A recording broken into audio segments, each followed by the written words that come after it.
सुप्रभातम। आज कक्षा 9वीं के पंचम पाठ सुक्ति मौक्तिकम को पढ़ाने जा रहा हूँ। सुक्ति मौक्तिकम। सुक्ति मौक्तिकम में सुक्ति का संधि विच्छेद है सुजोर उक्ति। सुक्ति सु अर्थात सुंदर, उक्ति कथन, सुंदर कथन। सुंदर कथन रूपी मोतियाँ जिसमें है वह सुक्ति मौक्तिकम है। इसकी प्रस्तावना है, संस्कृत साहित्य में नीति ग्रंथों की समृद्ध परंपरा रही है। इनमें सारगर्भित और सरल रूप में नैतिक शिक्षाएं दी गई हैं, जिनका उपयोग करके मनुष्य अपने जीवन को सफल और समृद्ध बना सकता है। ऐसे ही मनोहारी और बहुमूल्य सुभाषित यहाँ संकलित हैं, जिनमें सदाचरण की महत्ता, प्रियवाणी की आवश्यकता, परोपकारी पुरुष का स्वभाव, गुणार्जन की प्रेरणा, मित्रता का स्वरूप और उत्तम पुरुष के संपर्क से होने वाली शोभा की प्रशंसा की गई है। संगत की महिमा आदि विषयों का प्रतिपादन भी किया गया है। पहला श्लोक है,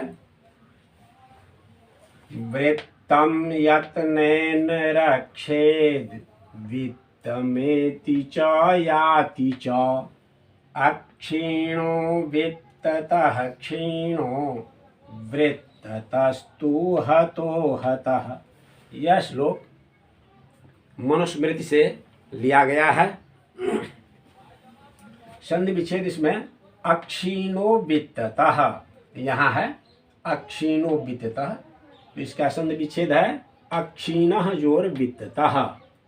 अक्षीणो वृत्ततस्तु, क्षीणः जोर वृत्ततः जोर तु।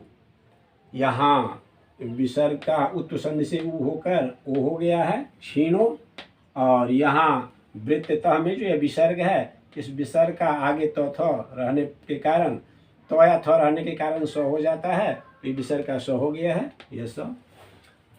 क्षीणः वृत्ततः जोर तु हतो हतः, हतः जोर हतः हतो हतः। यहाँ भी इस विसर्ग का उत्तु संधि से ऊ हो गया है। अन्वय, वृत्तम यत्नेन संरक्षेत, वित्तम यत्नेन संरक्षेत, वित्तम एति च याति च। वित्तम एति है ना, यहाँ मोहलंत होगा और इससे ए आगे निकल जाएगा। वित्तम एति च याति च। वित्ततः क्षीणः अक्षीणः, यहाँ है वित्ततः क्षीणः अक्षीणः, वृत्ततस्तु क्षीणः हतः हतः। अर्थात वृत्तम आचरण यत्नेन संरक्षेत, यत्नपूर्वक संरक्षित करनी चाहिए। अर्थात आचरण की रक्षा प्रयत्नपूर्वक करनी चाहिए। वित्तम एति, वित्त अर्थात संपत्ति, एति आती है, याति च और चली जाती है। आचरण की रक्षा प्रयत्नपूर्वक करनी चाहिए, संपत्ति आती है और चली जाती है।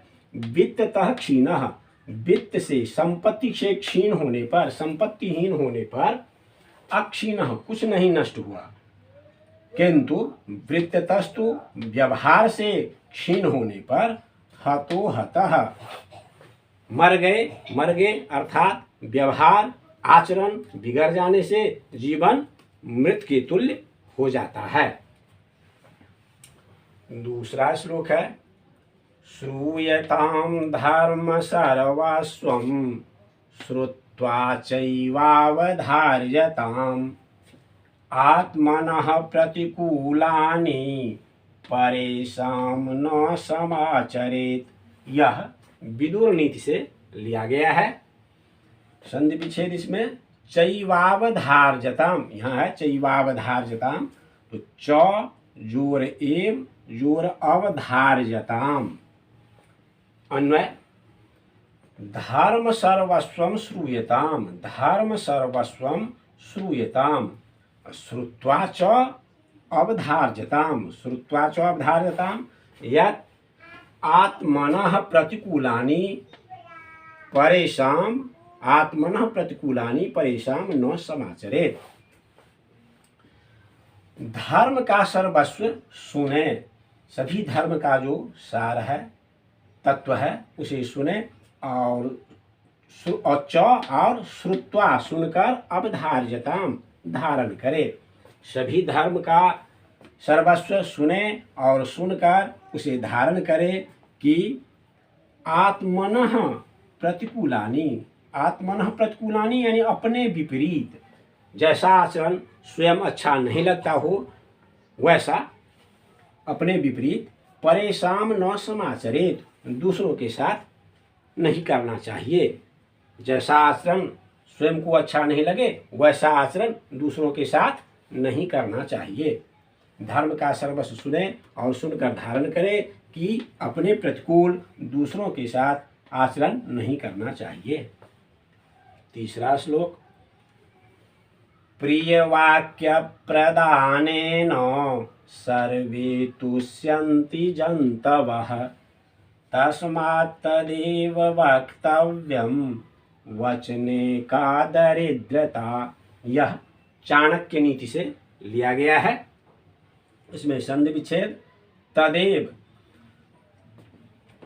तदेव यह तत् जोर एव तदेव, अन्वय सर्वे जंतवः, सर्वे जंतवः यहाँ है प्रिय वाक्य प्रदानेन तुष्यन्ति, सर्वे जंतवः प्रिय वाक्य प्रदानेन तुष्यन्ति। तस्मात्, तस्मात् तत् एव वक्तव्यम, तस्मात् तत् एव वक्तव्यम वचने दरिद्रता का।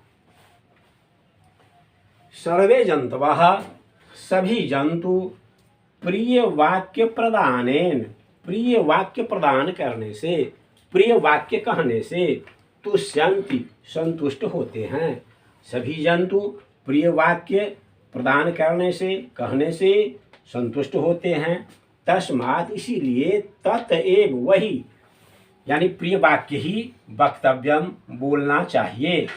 बचने बोलने में दरिद्रता क्या, बचने में धनी या गरीबी की कोई बात है नहीं, क्योंकि इस मधुर वचन में प्रिय बोलने में कुछ खर्चा नहीं पड़ता है।